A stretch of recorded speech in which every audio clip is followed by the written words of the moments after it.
Welcome into the Stack Shack Sports Show. Games just wrapped up, so gonna hop on here for a little late night banger as we discuss today's games. We had Lakers, Thunder, and we had Cavs, Pistons. So couple of bangers actually today. Cavs Pistons wasn't super close, but let's start with the game that just finished. Los Angeles Lakers get swept. A lot has been made recently of the fact that LeBron has been swept now multiple times in the playoffs, and does that tarnish their legacy?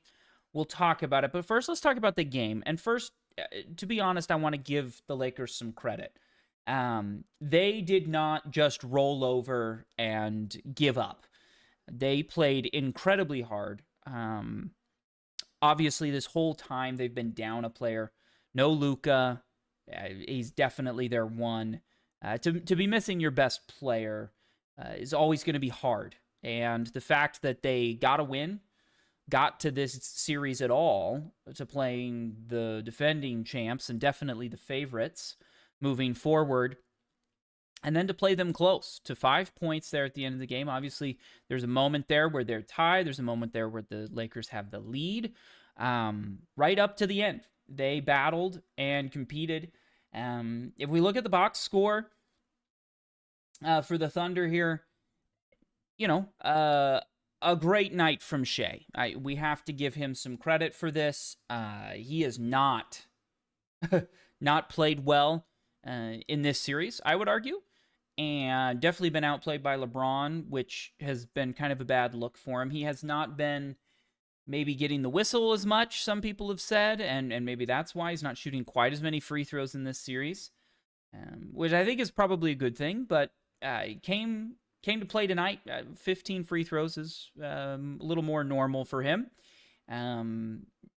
But A.J. Mitchell was, I would say, the big star. And this is where the Thunder are they really are very, very, very difficult to beat or even compete with. They are so deep. I mean, we're looking at this. We talk about, big three. That's what we've been talking about. Big three and then depth. Well, OKC has this in bucket loads, right? Shai, and then Chet, and then who else? Well, they've been missing players, right? But A.J. Mitchell comes in 12 for 19. Better shooting night than Shai did. Obviously, just didn't shoot as many free throws. Scores 28 points, a plus minus of plus 17. Now, Hartenstein gets the plus 30. That's pretty incredible. Jared McCain. I mean, we just go down this list. This is with Caruso down here at 9, and Dort scoring 6. Now, he's just a defensive beast is why he's in there, so I get that. But you look at the depth, Chet goes for 16. That's not normal for Chet to go that low, and they still win because, well, A.J. Mitchell shows up. So the depth from the Thunder is just too much for the Lakers. A team that is missing their best player and doesn't really have the depth to begin with. So LeBron, 24, 12 boards, double-double. And Austin Reeves, 27 points. We got to give Austin Reeves a few flowers here. Let's give him some credit. We bashed on him in previous games. Let's give him some credit in this game. He played very, very well. And on a team that really, really needs all the help he can get, he put up 27. Led the team in offense, 7 and 6 as well. So not like he was just scoring, hogging the ball. 8 for 16 shooting. That's pretty good. Shai's shooting way more shots than that, and AJ is too. So, 8 for 16. He was only 3 for 7 from three-point land. Rui just shows up, man. And I think this is what we should discuss with the Lakers. Were they ever going to beat the Thunder in this series? Without Luka, I don't think there's any world where they do. Could they get a gentleman's sweep? LeBron pull off some magic and win a game? Absolutely, it's possible. And many of these games, in fact, I think all of these games at some point around halftime, Lakers were in it. But then the depth for OKC, the age of LeBron, I think it just catches up to you if you're a Lakers fan.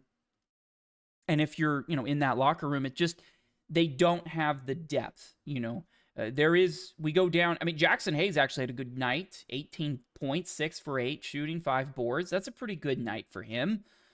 But there's no AJ Mitchell here. The depth is just not there. I mean, we even just look at how many people played.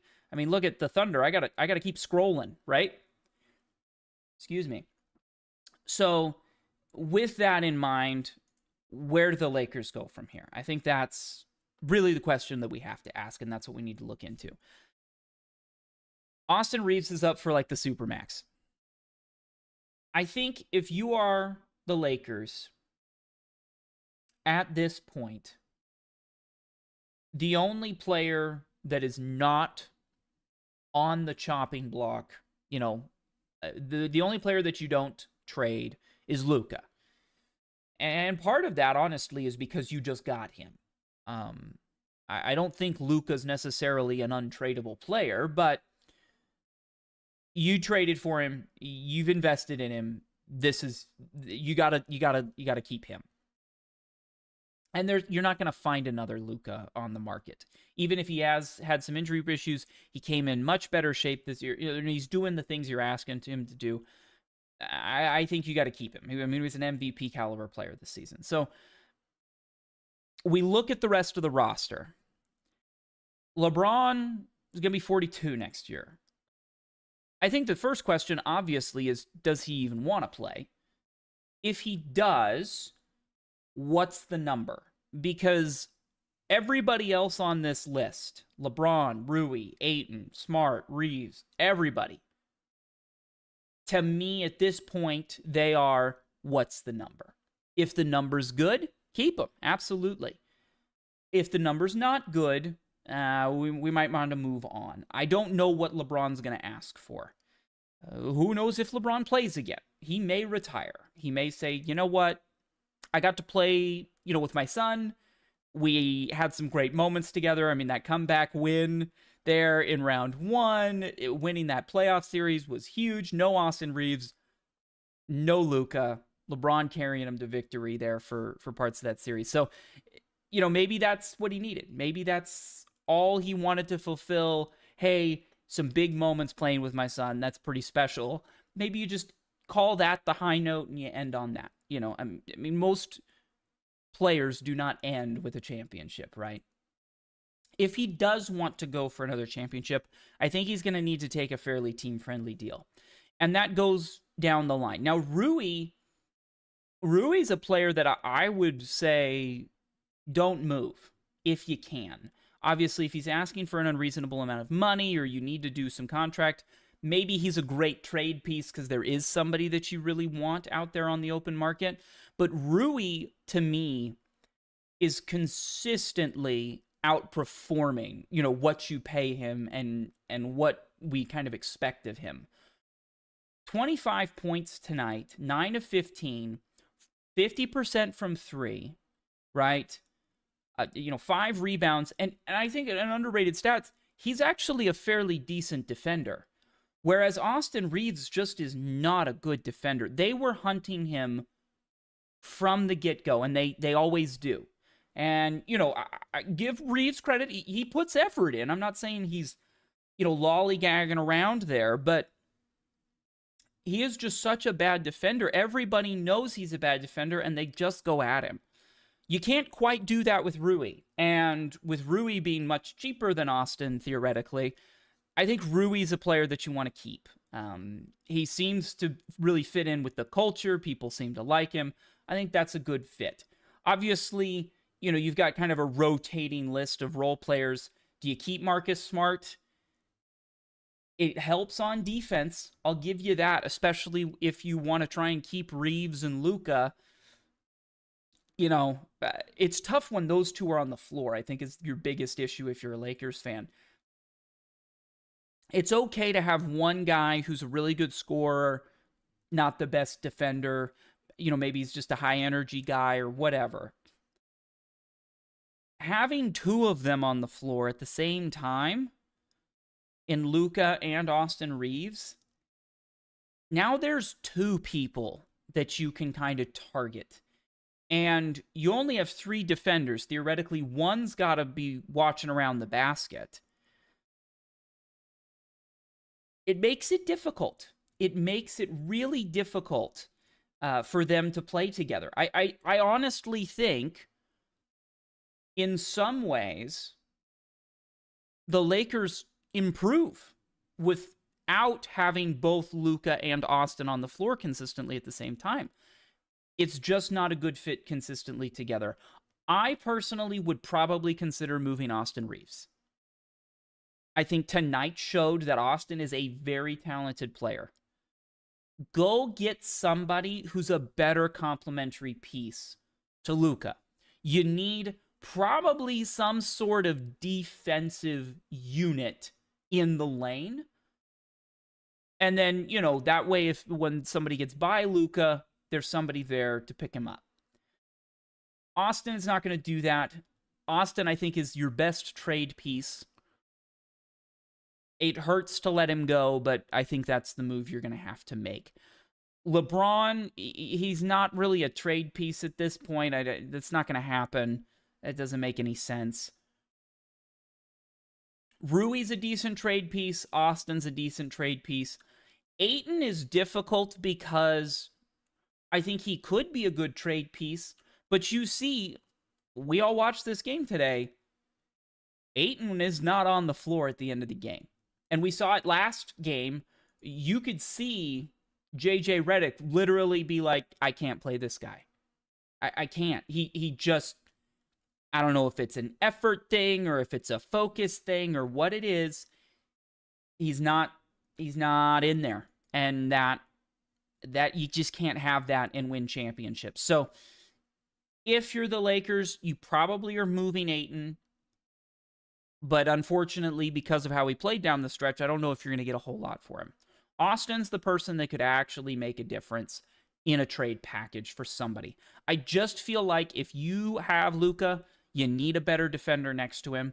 LeBron was a great defender, but he's 42. We got to start thinking long-term, Lakers. LeBron, maybe he plays next year. Maybe he plays after that. He's not playing to 50, okay? Luka, theoretically, hopefully he'll stay healthy, but age-wise, he's probably got another 8 to 10 years. Now, not necessarily in his prime, but he's probably got another 5 years of, really, really good Luka. And so LeBron is not going to be around that long. Now, maybe if he takes a really team, I don't know. He's not coming off the bench at 47. He's just not. It's not going to happen. You can clip this, and I guess in 5 years, if LeBron's hoisting a trophy with Luka, I'm going to look like an idiot. But I'm pretty confident in that one. I don't think he's coming that many years. So you got to start thinking about the future. And I just don't think the Austin Reeves, Luka Doncic pairing, is that really your 1-2 that you want to be going with long term? It doesn't sound like that's competing.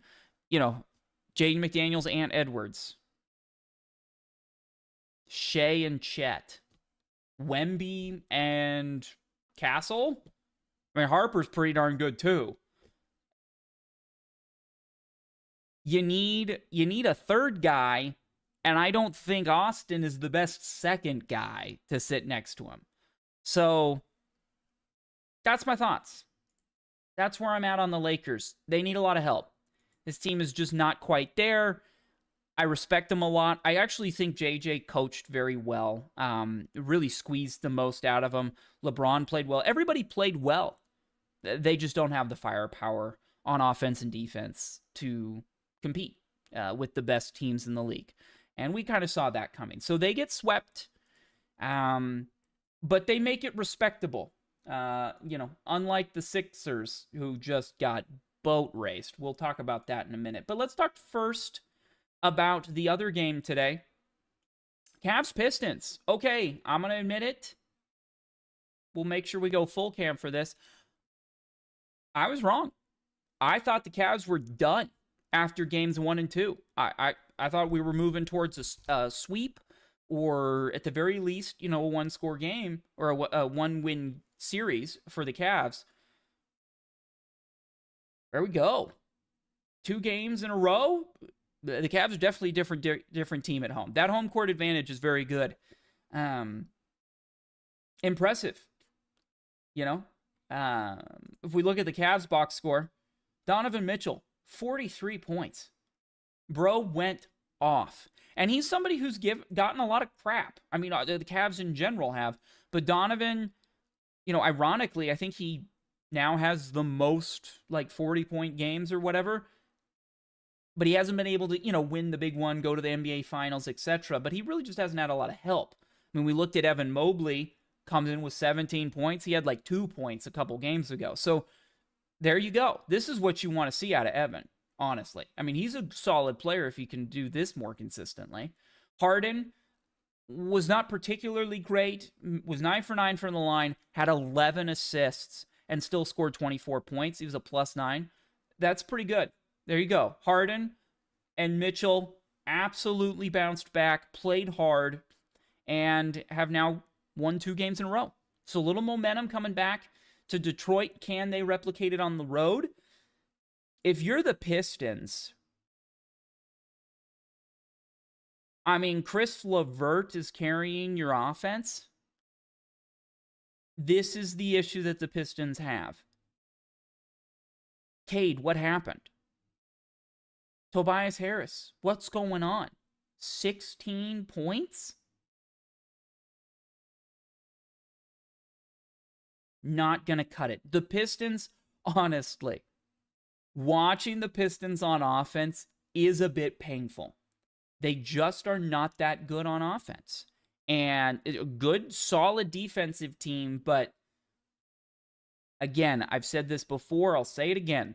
The East does not look that good, although the Knicks have figured something out, and I think they would be an interesting watch against a Spurs, Timberwolves, or OKC.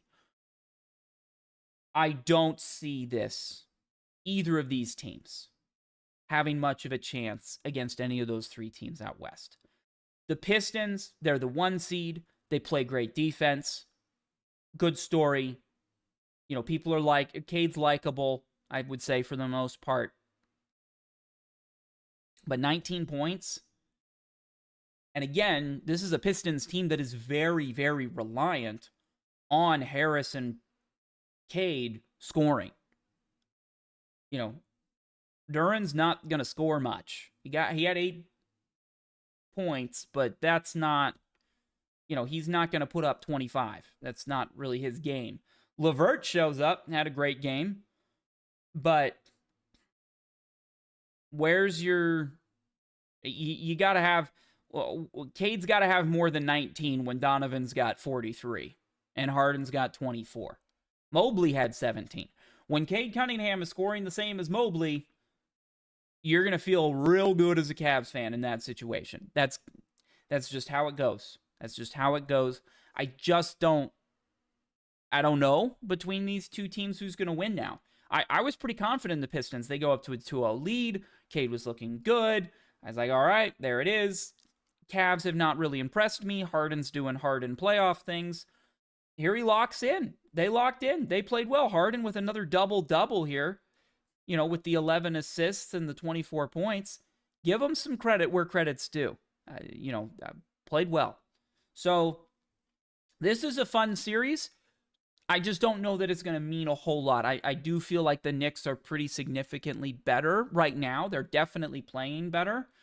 They've figured things out. We've said it multiple times. Cat playing this point center is working out very, very well for them.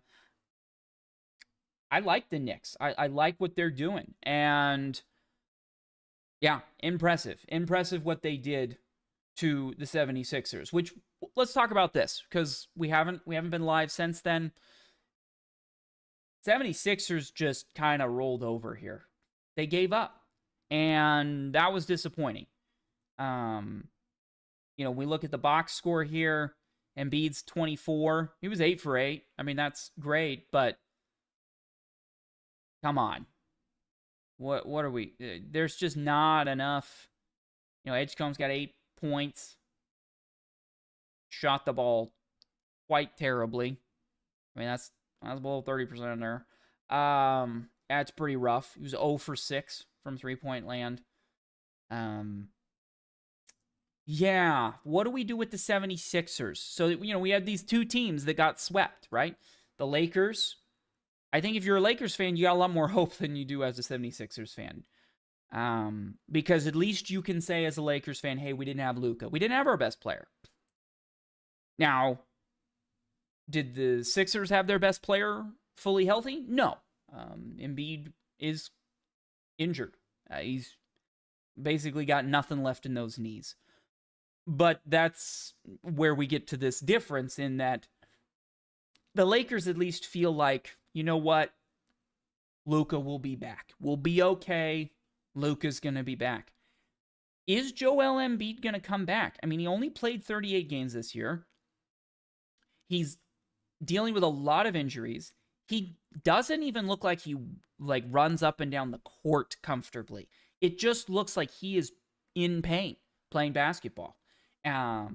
Is that pain going to be too much? Is he going to retire? That's one possibility. The other is, can you really count on him to be available? He's, you rest him, load management, try and get him to the playoffs, but you just can't count on that. So if you're the 76ers, we look at this roster, Paul George is not a spring chicken, Embiid, your best player's just not available most of the time. So I unfortunately for 76ers fans, trust the process. I think the process has run its course, honestly. I think that's where they're at. I think it's a blow it up situation. You don't want to go do the trust the process tank again. They did just beat the Celtics, which was a big series win. But I don't know, what does that mean about the Celtics, right? I mean, Celtics got beat by this Sixers team that just got swept by the Knicks. So the Celtics have major issues. I think they kind of do. They're just too reliant on the three ball. You can go watch our video after the 76ers won that series discussing, just some peculiar shot choices down at the end and just seemingly a misunderstanding of analytics. But overall, you look at this roster, who's really shining here? Maybe VJ, but he was terrible tonight. So, tough loss for the 76ers. I really don't know where they go from here. They're kind of backed into a corner, and I don't see a lot of hope for them, long term as far as getting a championship. They're obviously not championship caliber right now, and I think just based on the roster, I don't see it getting significantly better on paper, in the next couple of games. So for the Knicks, feeling pretty good. This is a team that is gelling. Look at that depth. Right? We talked about OKC. You can go down the list. We got 5 dudes in double figures. That is impressive. Make that 6 dudes, right? All the starters sitting there in double figures is very good. How do they match up? Well, realistically, I think they're going to kind of roll either the Cavs or the Pistons. Although technically the Cavs can put up some points. The Pistons, I just think, defense can take you so far, but you need a little bit of scoring as well, and I just don't see them having it consistently enough. And it's not like the Knicks are a bad defending team. Brunson might be a little small, a little undersized, might get exposed sometimes, But Hart and Bridges are solid defenders. Very solid defenders. You know, you go down this list, we got some decent defenders. And so I don't see, you know, Cade dropping 50. I mean, I don't feel like the Cavs have incredible defenders, and he couldn't even get to 20 tonight. So Knicks, I think, are favored over both Cavs and Pistons. Although I almost kind of am talking myself into the Cavs, which is weird, as their potential opponent. I think they still beat them. So then the question becomes, the Knicks, the one hope for the East, do they have a chance? I actually think they might have a puncher's chance here, which might be a hot take, but this setup, let's go through their potential opponents. Realistically, you know, if they play, OKC is favored. I think the Knicks can kind of hang with OKC a little bit. Jalen can absolutely score. Bridges, Hart, Karl-Anthony Towns is going to stretch the floor. I think in a situation where they, you know, play that point center that he's been doing, have him set up, I think he could, you know, pull Hartenstein out, pull Chet out of the lane, and then let Brunson and Hart get in there. And again, there's another player that is not on this list right now. He's recovering from an injury. Actually, a huge blessing for Knicks fans that he was able to be held out these last two games, and they won both of them. Completed the sweep. Gets to continue resting up. Also pretty nice that the other series is tied 2-2. So it's going to be a minute. Like, that series is not starting next, you know, tomorrow. There's multiple days here that they're going to get to rest OG. And OG was on fire before getting this injury. So if he can come back, they're rolling 5 deep right now. Now they're going to roll 6 deep. Now they're going to roll 7 deep, right? With a little bit of extra bench help. I mean, you go down this list, we got 7 points here, 7 points here. Now part of this is junk time, you know, at the end of the game. So you don't want to read into it too much, but there's some real depth here, and OG's a solid player. So I think depth-wise, they start to compete. Again, we've talked about it. Big three and depth. That's what you need to win. I see it with the Knicks. I don't necessarily see it with the Pistons. I don't really see it with the Cavs. There's a potential maybe a little bit more with the Cavs, I feel like. But I think the Knicks got a chance. You're going to have to let me know in the comments down below what you think. Appreciate everybody hanging out, dropping in. I know it's a late night. I know the games just got over. I just wanted to go live real quick, talk about what had happened, you know, today in the last couple of games. Really appreciate y'all hanging out.